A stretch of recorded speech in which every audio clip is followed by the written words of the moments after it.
Bueno, entonces, miren ustedes que las leucorreas, acuérdense que hay una leucorrea que es normal. La leucorrea que es normal es el flujo vaginal que se presenta dentro de unas cantidades y características normales.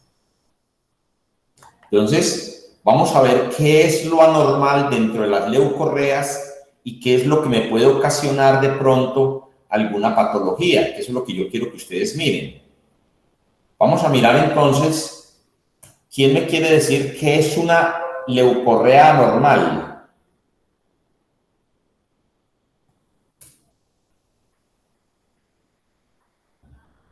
Pues, doctor, sería ese tipo de secreción que no tiene ningún tipo de olor, que no produce comezón o algún síntoma de incomodidad en la paciente.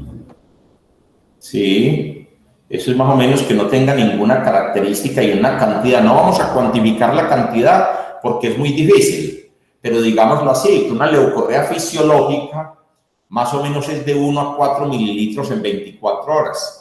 Es de color transparente, mucoso blanco, amarillento, que no tenga mal olor, que no forme escozor, picazón, etcétera, etcétera.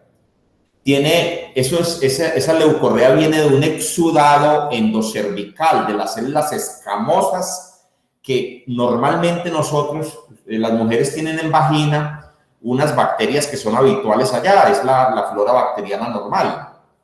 Entonces las características de ese flujo pueden variar de acuerdo a la edad de la que la paciente se encuentre en edad fértil, pero lo que sí tenemos que tener en cuenta, vayan tomando nota, que el pH normal en vagina está entre 4 y 4.5. Eso es lo normal. Cuando ese pH se mantiene entre 4 y 4.5, quiere decir que el ecosistema en vagina se mantiene adecuadamente con un equilibrio.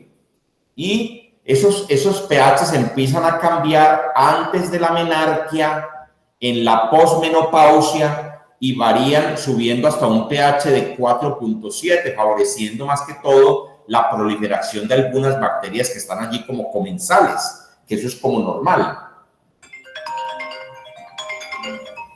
Entonces, nosotros tenemos aquí que los cambios característicos en el flujo, cantidad, color y olor son muy importantes tenerlo en cuenta. Si no hay cambios en el olor, color, no hay problema. Es frecuente que se considere dos entidades, tomen nota, dos entidades en los flujos, una vaginitis y una vaginosis. Las vaginitis, ¿qué son? ¿Qué entienden ustedes por vaginitis? Una inflamación de la vagina. Muy bien. O sea que hay un flujo que, a pesar de que está formando algunas alteraciones, está inflamando la parte de la vagina y por eso da una vaginitis. En eso tienen que poner mucho cuidado ustedes, porque las vaginitis tienen una consideración de escozor, inflamación, molestia a nivel de la vagina. Y las vaginosis es cuando hay la presencia de un flujo anormal, pero no hace inflamación en la vagina. Generalmente las vaginosis se pueden dividir en vaginosis bacteriana, que la vaginosis bacteriana, ¿qué germen lo produce? ¿Quién me quiere decir? ¿Quién produce la vaginosis? Gardnerella. Muy bien, graves en eso. La Gardnerella es la que produce la vaginosis y muchas de estas veces esas vaginosis son asintomáticas. Tienen el flujo anormal, pero no tienen inflamación en la vagina. Y las vaginitis son producidas principalmente por, ¿qué gérmenes? Tricomonas. Muy bien, tricomonas y cándida. La Candida albicans es un probioto de la vagina que, cuando empieza a proliferar, empieza a formar inflamación en la vagina. Entonces, esas son.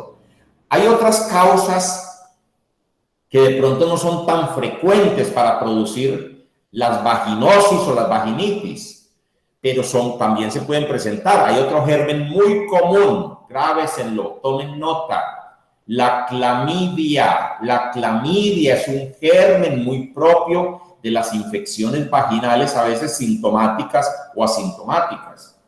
La Neisseria gonorrea, algunos irritantes, los espermicidas hacen mucha irritación en la vagina. Esas cremas o esas óvulos espermicidas hacen mucho.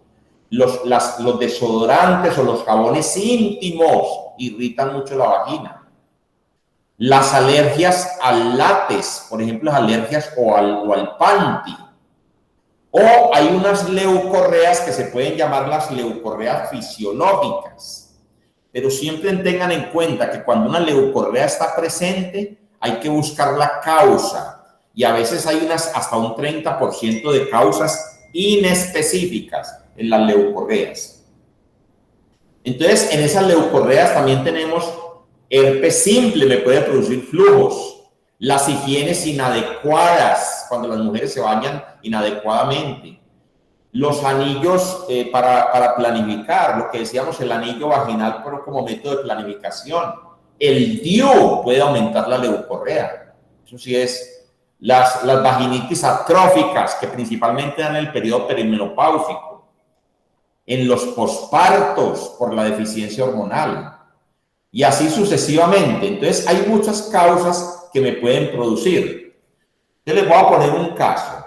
Si a ustedes les consulta un paciente con una leucorrea, ¿qué tenemos que decir nosotros? Vamos a ver los síntomas acompañantes. Si un paciente me consulta con prurito, o sea, prurito, piquiña en la parte vaginal, y si tiene unos síntomas irritativos vulvares como disuria externa o vulvar, eritema y ardor, y una sinusorragia, sangrados vaginales por irritación, por inflamación, y la paciente refiere una dispareunia o dismenorreas, yo tengo que buscar la causa de ese dolor pélvico recurrente. Y principalmente eso se debe a la proliferación de cándidas, Candida albicans. Hay muchas veces sangrado intermenstrual, eso se vuelve muy sintomático en la mujer, de verdad que se vuelve muy sintomático. Eso es muy importante que ustedes lo tengan en cuenta. Que ustedes a veces lo vuelven como muy sintomático desde el punto de vista en las mujeres. Si nosotros miramos en la anamnesis, ¿qué tenemos que preguntar nosotros en la anamnesis? Si es el primer episodio, si ha recibido tratamientos en ese episodio, en episodios anteriores. Todo eso hay que tenerlo en cuenta, y si tiene síntomas acompañantes como fiebre o malestar general o alguna molestia que nos pueda hacer pensar una infección sistémica. Una cosa que es muy importante para que la tengan en cuenta. Nosotros tenemos que tener muy en cuenta los antecedentes personales. Dentro de los antecedentes personales, siempre en una leucorrea, tenemos que mirar si es una paciente que tiene vida sexual activa o no tiene vida sexual, o nunca ha tenido vida sexual. Eso es muy importante tenerlo en cuenta, porque hay 3 fechas importantes que a ustedes nunca se les debe olvidar, que tienen que tener en cuenta para todo tipo de paciente. Fecha de la última menstruación, fecha de la última citología y fecha del último parto o aborto. Eso es muy importante que ustedes lo tengan en cuenta. Esas 3 fechas que son importantes. ¿Cuándo menstruó? Si hay algún atraso, recuerden que frente a algún atraso hay que descartar embarazo. Si la paciente utiliza métodos de planificación o no, acuérdense que el anillo y el dispositivo pueden ocasionar acúmulos de leucorreas. Duchas vaginales, ¿qué duchas vaginales se hacen? Eso es muy importante. Tenemos que mirar si esa paciente tiene riesgos o no de infecciones de transmisión sexual. ¿Cómo lo sabemos? En cuanto a compañero sexual. ¿Cuántos compañeros sexuales ha cambiado en el último año? Si su pareja es estable y usted es estable para su compañero. Eso es muy importante. Si su compañero tiene algún síntoma, es muy importante que lo tengan en cuenta. Y es muy también tener en cuenta si el compañero ha tenido infecciones de transmisión sexual previamente y si utiliza preservativo y en caso tal de que utilice preservativo, si ese uso del preservativo es constante o no. Cuando hay una leucorrea anormal, ¿cuál es el riesgo de las leucorreas anormales? En un embarazo, las amenazas de parto pretérmino y las rupturas prematuras de membrana. Eso tiene que tener en cuenta para ustedes tener muy clarificado todo esto de que una paciente en embarazo con una leucorrea anormal me puede ocasionar un trabajo de parto pretérmino, una ruptura prematura de membranas y eso sí sería pues, grave. ¿Qué vamos a hacer nosotros en el examen físico? Acuérdense, en las rotaciones estamos viendo el espéculo. Yo les he mostrado el espéculo, voy a mostrarles un espéculo.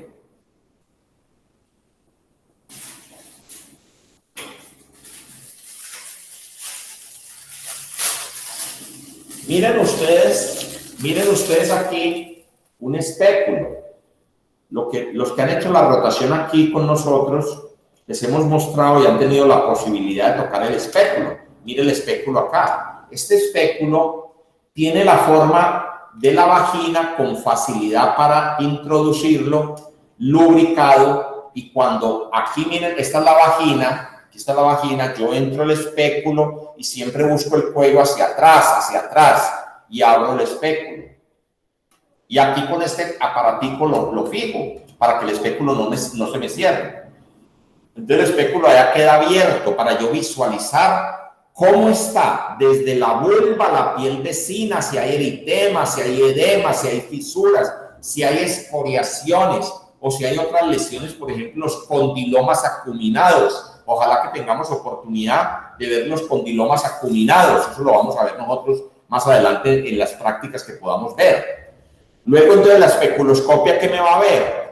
Vamos a ver, primero, los que ya estuvieron conmigo, tuvieron la oportunidad de ver el cervix. Yo tengo que visualizar el cervix, qué apariencia tiene. Si ese cervix tiene una coloración normal, si tiene una apariencia como inflamatoria, yo tengo que mirar eso.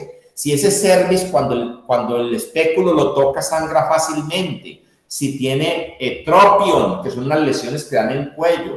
¿Cómo está el orificio cervical externo allá? Todo eso lo tengo que visualizar yo en la especuloscopia. Pero en la especuloscopia también tengo que mirar las paredes vaginales. ¿Cómo están las paredes? Si hay lesiones condilomatosas, fisuras, edemas, cuerpos extraños. Es muy importante. Acuérdense que la presencia de cuerpos extraños produce leucorrea. Y mirar el flujo vaginal. Cantidad, consistencia, color, olor, si es adherente o no a las paredes. ¿Cómo es esa leucorrea?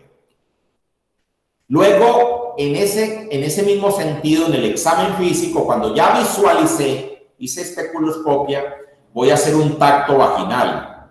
Si se sospecha de una cervicitis, ese cervix se va a volver muy friable, sangra fácil y va a producir como dolor a la movilización cuando hay enfermedad pélvica inflamatoria.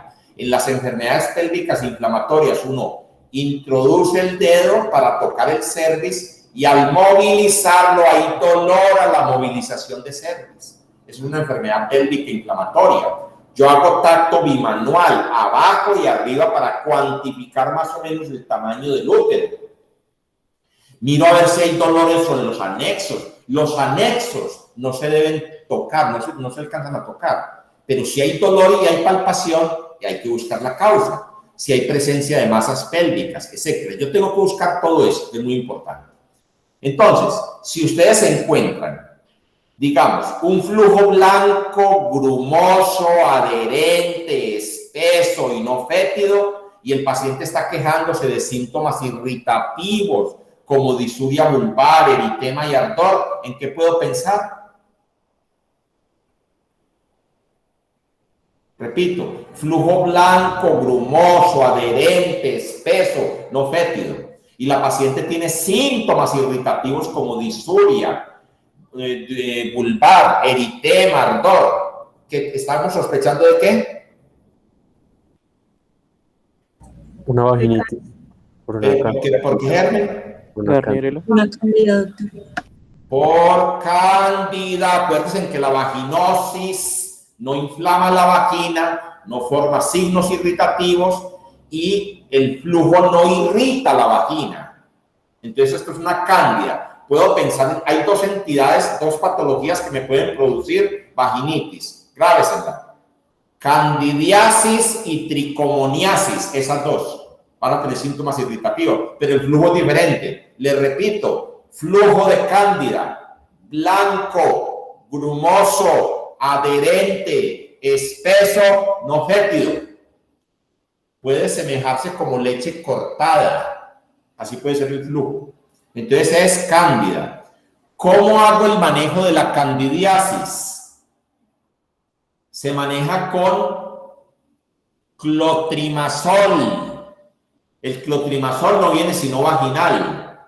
O fluconazol oral. El fluconazol viene de 150 y de 200 miligramos. Se utiliza una dosis única de fluconazol de 200 miligramos.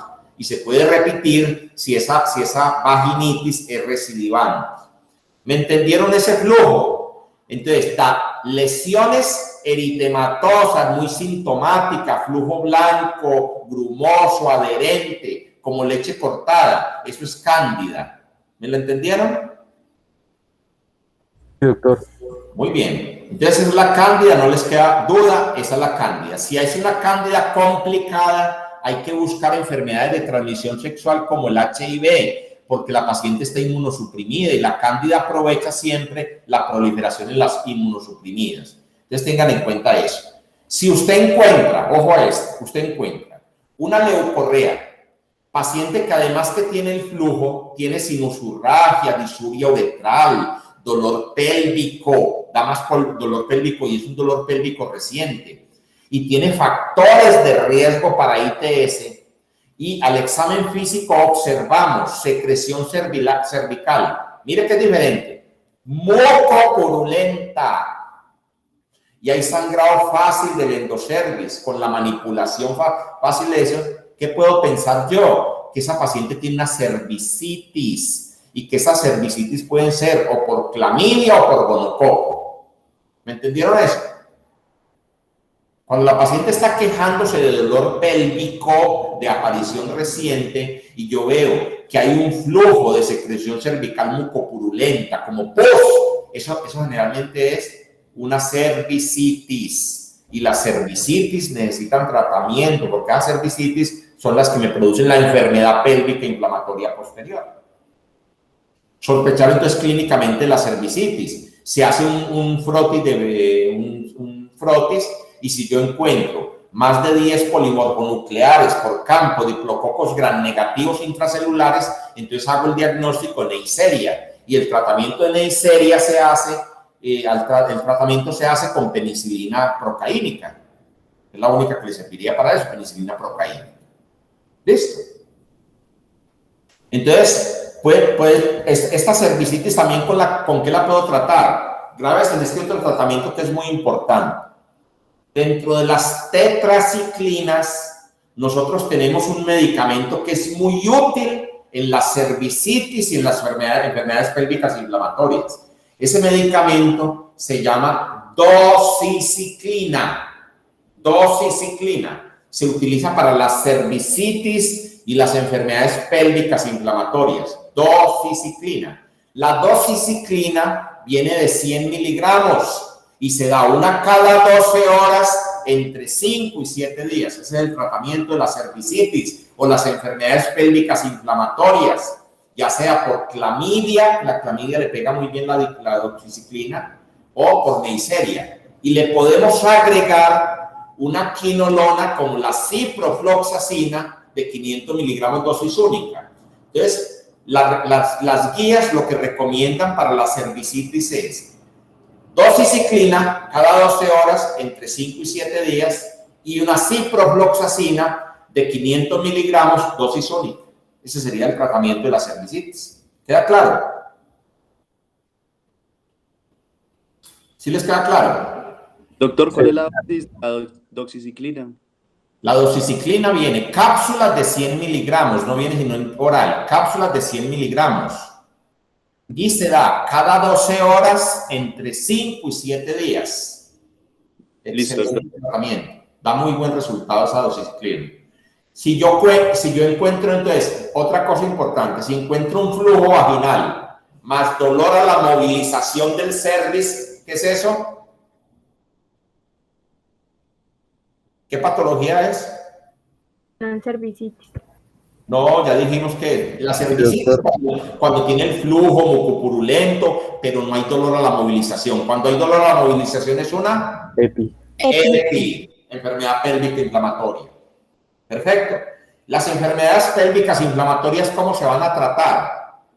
Si no están graves, se pueden tratar con doxiciclina cada 12 horas por 7 días y ciprofloxacina, dosis única, una quinolona. Dos medicamentos que es importante que los lean y sepan cuál es la farmacocinética y farmacodinamia de esos. La doxiciclina y la ciprofloxacina. Es importante que lean esos dos medicamentos. Tratamiento para la enfermedad pélvica inflamatoria. El CDC de Estados Unidos hace otras recomendaciones y dice que también se puede utilizar ceftriaxona como dosis única de 250 miligramos. Se puede utilizar sumado con la doxiciclina. Pero la doxiciclina es un tratamiento muy bueno, estos son muy sensibles a ese medicamento. Tengan en cuenta de eso. Ojo a este caso que les voy a poner. Ya llevamos entonces cervicitis, candidiasis. Ojo, flujo fluido, maloliente, amarillo verdoso y forma como burbujas y hace síntomas irritativos como eritema, ardor y prurito. ¿Diagnóstico? ¿Tricomonas? Tricomona, sí señor. Esa es la tricomona. ¿A qué se diferencia la tricomona de la candidiasis? Las dos hacen vaginitis, pero la tricomona tiene un flujo diferente. La candidiasis tiene un flujo blanco, grumoso, adherente. Esta tiene un flujo fluido, maloliente, amarillo. La cándida no huele mal. Tiene burbujas como espuma y tiene síntomas irritativos. Entonces se llama tricomoniasis. ¿Qué problema tiene la tricomoniasis? Que cuando yo diagnostico tricomona, tengo que hacer tratamiento de pareja. ¿Cuál es el tratamiento de la tricomoniasis? Puede haber metronidazol. ¿Qué puedo haber? Metronidazol. Metronidazol. Entonces, tratamiento de la tricomoniasis se maneja con los imidazoles, se maneja metronidazol, 500 miligramos, 2 veces al día por 5 días. Tratamiento. ¿Qué otro tratamiento? Metronidazol, 2 gramos, dosis única.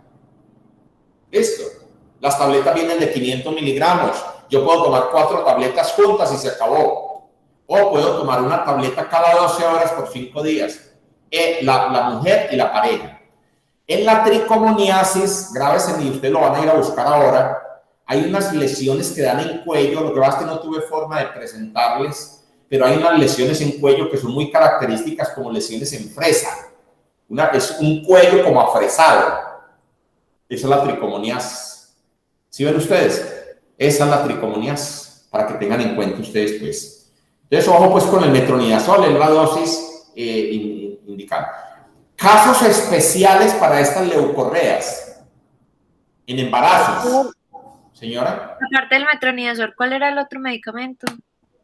No, se utiliza solamente para la tricomoniasis. Ah, bueno, pero se puede utilizar cualquier imidazol. Por ejemplo, yo podría utilizar teclosan, secnidazol, de estos antiparasitarios antiamebianos, o metronidazol, pero el más común y el más fácil de conseguir es el metronidazol, pero se puede utilizar también secnidazol o teclosan, cualquiera de esos medicamentos antiparasitarios antiamebianos. Con estos flujos hay que tener mucho cuidado en las embarazadas. ¿Por qué? Ruptura de membranas. Muy bien, por rupturas prematuras de membrana y por partos prematuros. Entonces, siempre preguntar a las pacientes embarazadas si hay síntomas, algún síntoma o alguna presencia de flujo. cervicitis, vaginotis o vaginitis. Y una cosa muy importante, siempre evaluar si hay factores de riesgo para parto prematuro. ¿Qué quiere decir esto? Que una paciente que tenga leucorreas, eso es un factor de riesgo para tener una cervicitis, una vaginosis o una vaginitis. Entonces hay que tratarla, hay que buscarla. Y siempre a la embarazada, yo siempre le digo a los muchachos de ginecobstetricia, a la embarazada siempre hay que hacer especuloscopia. Siempre en la primera consulta hay que hacer especuloscopia para mirar las características de la vulva, vagina y cervix y presencia o no de flujo. A todas las embarazadas hacerle siempre especuloscopia. En embarazo, ojo, solicitar siempre directo y grande flujo vaginal, que eso es una secreción vaginal. Si hay sospecha clínica de esa cervicitis o ese flujo, siempre le pido mejor frotis para no ir a dar bastonazos de ciego. Y siempre si hay factores de riesgo de parto pretérmino. ¿Qué quiere decir? Que si esa paciente tiene antecedente de parto pretérmino y tiene un embarazo, por ejemplo, de 30 semanas, yo le pido un frotis de flujo para irme adelantando, así no tenga flujo. Que le tome una muestrica del fondo de saco y me digan si hay presencia o no de alguna bacteria o alguna cosa. Y si hay factores de riesgo para ITS, hay mujeres que están sometidas a compañeros que tienen múltiples parejas, pareja hay que pedirles frotis de flujo vaginal. ¿Queda bien entonces claro eso?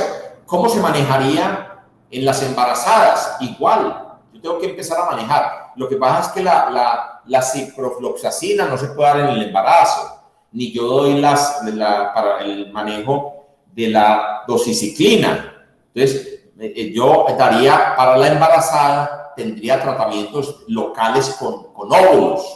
Metronidazol oral sí se puede dar en la embarazada. Lo que no debe dar es la ciprofloxacina, que es una quinolona, y la doxiciclina.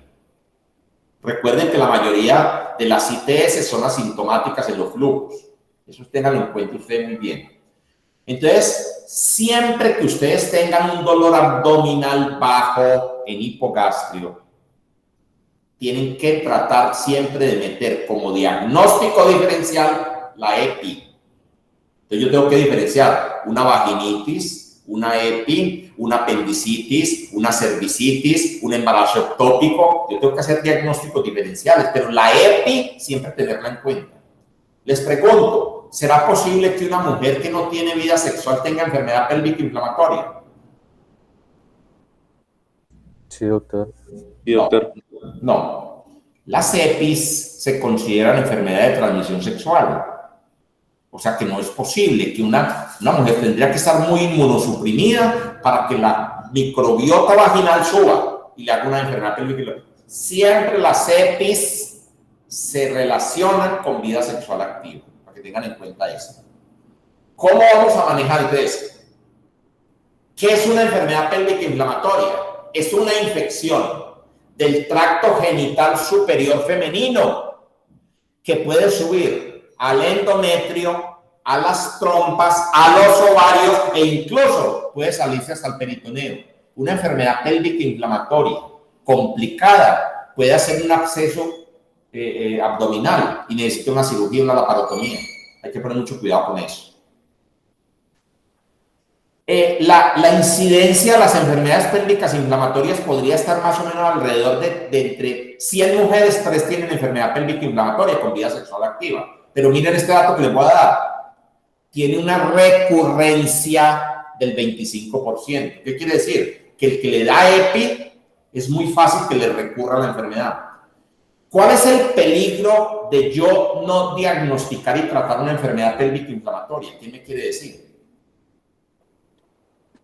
Puede haber, digamos, infertilidad en el caso de las trompas por daño. Sí, señor. Infertilidad, porque las trompas se anquilosan, las trompas se vuelven ahí como tensas y no tienen ese peristaltismo que tienen que mover para mover el óvulo fecundado. Puede producir embarazos ectópicos, una enfermedad pélvica inflamatoria, esterilidad, enfermedad pélvica inflamatoria. Y lo otro que les digo yo, una pelviperitonitis, porque se sale, llegan los ovarios y forma ya un absceso tubovárico y hay que abrir, hay que operar. Entonces tengan en cuenta.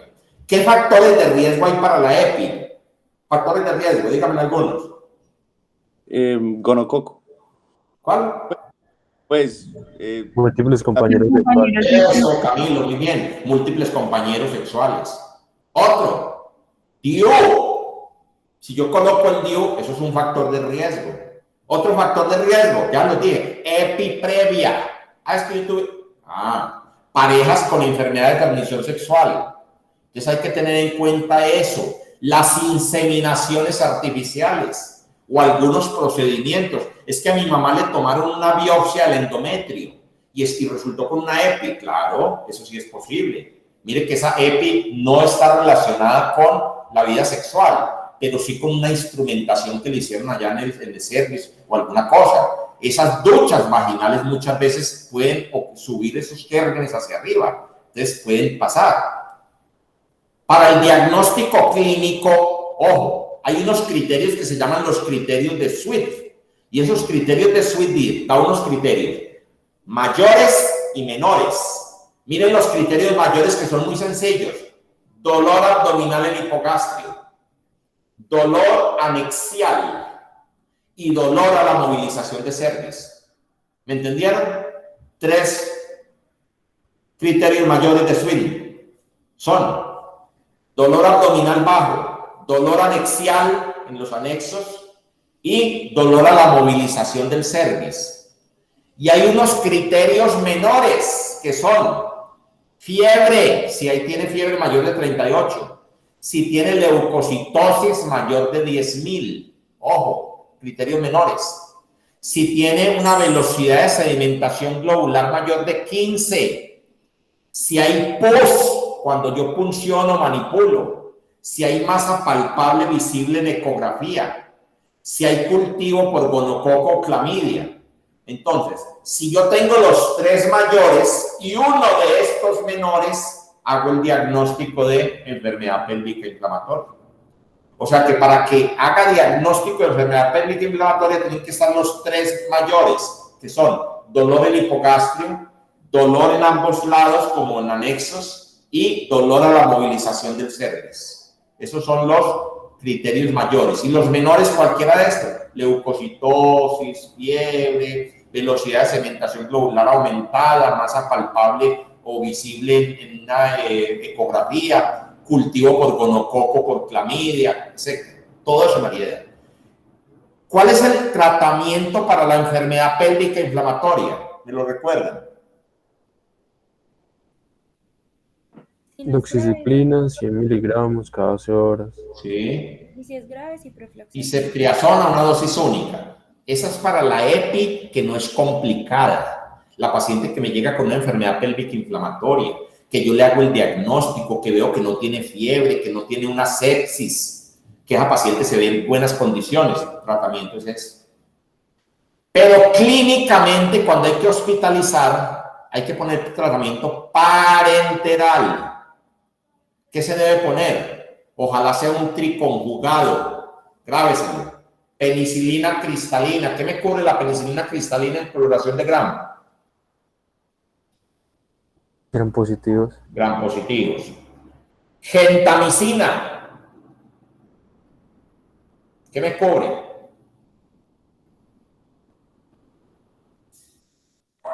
Eran negativos.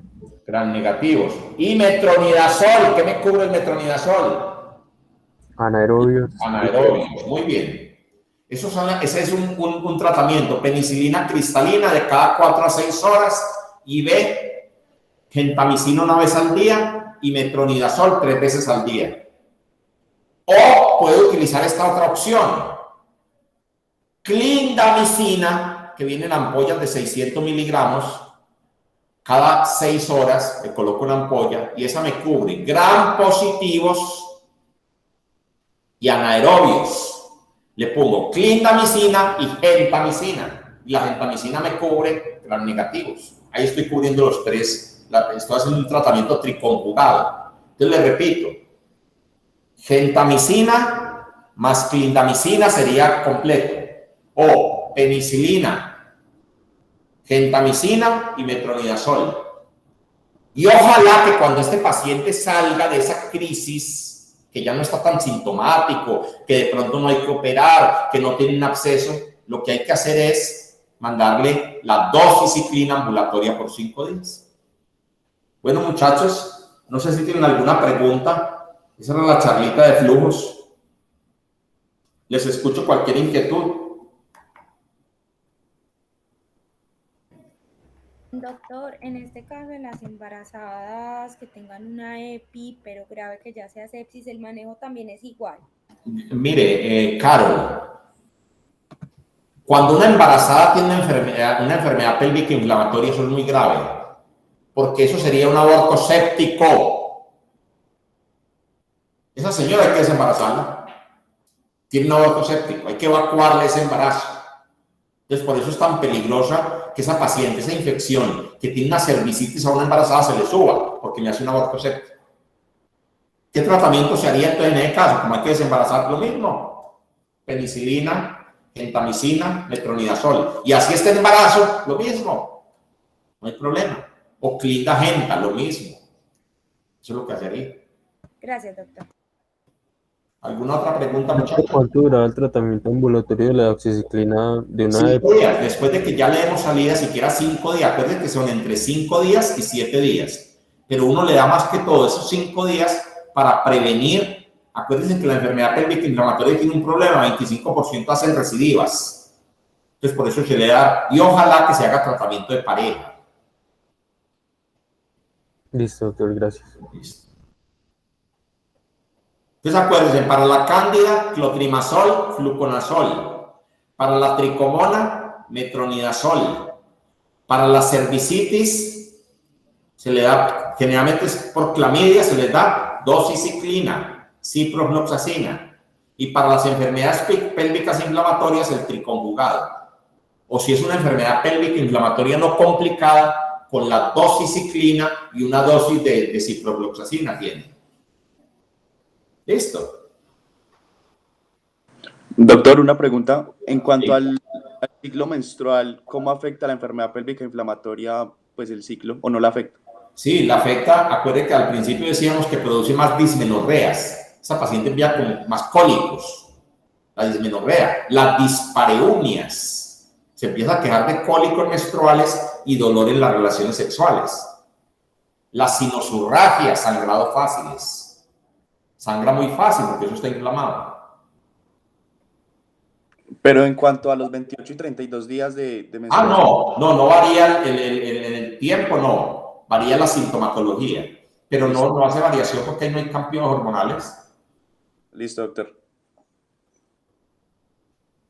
Bueno, muchachos, entonces, Dios los bendiga. Síganse cuidando mucho. Tienen ahorita otra clase. Me disculpan ahí la demora. Un abrazo para todos. Muchas gracias, doctor. Mismo. Gracias, doctor. Gracias, doctor.